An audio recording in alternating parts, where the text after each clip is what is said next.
Voilà un homme, il travaillait à MTN. Lui, il était voilà, un des grands cadres, des hauts cadres de MTN. Il avait une collègue qui était son amie.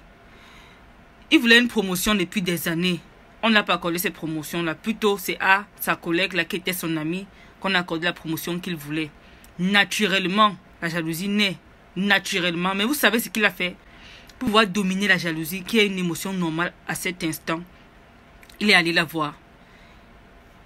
Il lui a tenu la main. Il a prié à haute voix pour elle. Il a donc adressé cette histoire de jalousie. Il a, je vais dire quoi? Il a crucifié. Il a dit, Seigneur, je te remercie pour mon amie, ma collègue. Je te remercie pour le poste qu'elle a eu.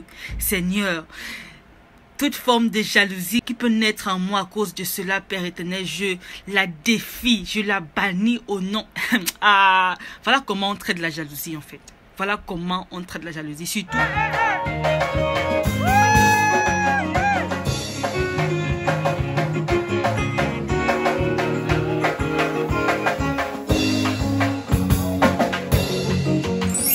Coucou la famille, vous êtes ici sur la chaîne Poema Mela.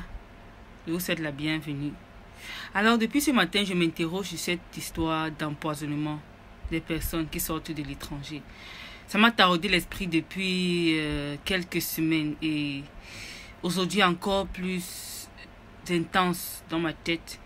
Je me dis, voilà, il faudrait qu'on en parle, n'est-ce pas? La première chose que je voudrais relever en ce qui concerne cela, c'est tout à fait normal. La jalousie, c'est une émotion normale. Tout à fait normale.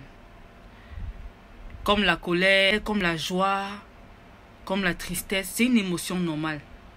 Le truc maintenant, c'est identifier sa source. La gérer surtout, de manière à ce que elle ne nous pourrisse pas la vie déjà nous et ne soit pas une offense pour le voisin. Vous savez, pourquoi est-ce que j'ai dit que la jalousie est une émotion normale? Vous vous souvenez, dans les Écritures, il y a eu cet incident avec Caïn et Abel. Et je me souviens, Dieu dit à Caïn que le péché, en fait, est tapis comme un monstre devant ta porte. C'est à toi de dominer sur lui. De dominer sur lui. La jalousie est tout à fait normale dans certaines situations, n'est-ce pas? Mais alors, lorsqu'elle devient intense, lorsqu'elle devient très épaisse, de manière à ce que elle nous pousse à commettre des actes ignobles, on doit, n'est-ce pas, la percer. Lorsque je parle de jalousie, il y a toute cette histoire qui me revient. Parce que ça, c'était un exemple qui m'a marqué, me marquera encore toute la vie. Voilà un homme, il travaillait à MTN. Lui, il était voilà, un des grands cadres, des hauts cadres de MTN. Il avait une collègue qui était son amie. Il voulait une promotion depuis des années. On n'a pas accordé cette promotion-là. Plutôt, c'est à sa collègue là, qui était son amie qu'on a accordé la promotion qu'il voulait. Naturellement, la jalousie naît. Naturellement. Mais vous savez ce qu'il a fait? Pour pouvoir dominer la jalousie, qui est une émotion normale à cet instant, il est allé la voir. Il lui a tenu la main. Il a prié à haute voix pour elle. Il a donc adressé cette histoire de jalousie. Il a, je vais dire quoi? Il a crucifié. Il a dit, Seigneur, je te remercie pour mon amie, ma collègue. Je te remercie pour le poste qu'elle a eu. Seigneur, toute forme de jalousie qui peut naître en moi à cause de cela, Père éternel, je la défie, je la bannis au nom. Voilà comment on traite la jalousie en fait.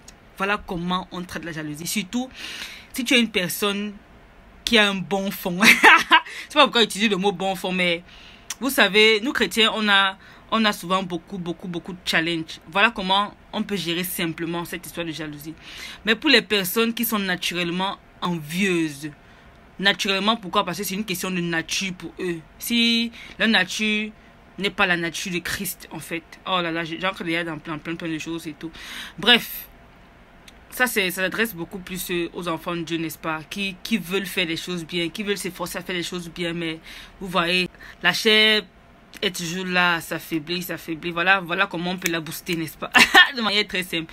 Maintenant, autre chose que je voudrais relever également, c'est on est souvent jaloux parce que on n'a pas pris le temps de découvrir ce qui fait notre unicité, ce qui fait notre différence dans le monde. Personne d'entre nous n'est né vide, comme je crois le docteur Miles Monroe l'a martelé durant sa vie. Personne d'entre nous n'est né vide. On a tous, n'est-ce pas, quelque chose qui servira dans le monde-ci. Je vais dire quoi, certains parlent de lumière, certains parlent d'étoiles, certains parlent... On l'a tous en fait. Si ton voisin brille, ça devrait plutôt t'indiquer, n'est-ce pas, que s'il a pu faire cela, moi aussi je peux le faire. Je peux le faire. Et comme quelqu'un l'a dit, si tu ne peux pas faire des choses grandes, fais des petites choses de manière spectaculaire. Je paraphrase. Donc, je crois que quelqu'un a pu tirer quelque chose de cet échange-là. Je sais que c'est peut-être aller dans tous les sens, mais vraiment, cette jalousie ne doit pas se nourrir. Elle vient peut-être souvent de manière naturelle, mais perçons-la comme un abcès. En faisant quoi? En priant déjà pour les personnes vers qui cette jalousie est tournée, ça c'est d'un.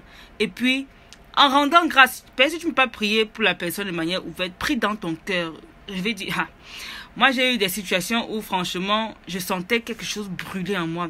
Et je me suis mise à genoux. J'ai prié de toutes mes forces en bénissant les personnes. Oui, je l'ai fait.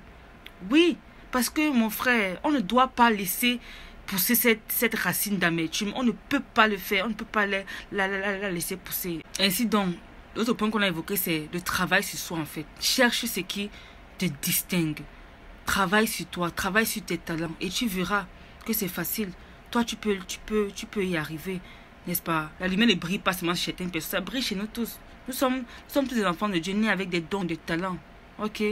Tu es différent, tu es particulier, tu es spectaculaire, tu n'es pas un hasard ou quoi que ce soit, ok?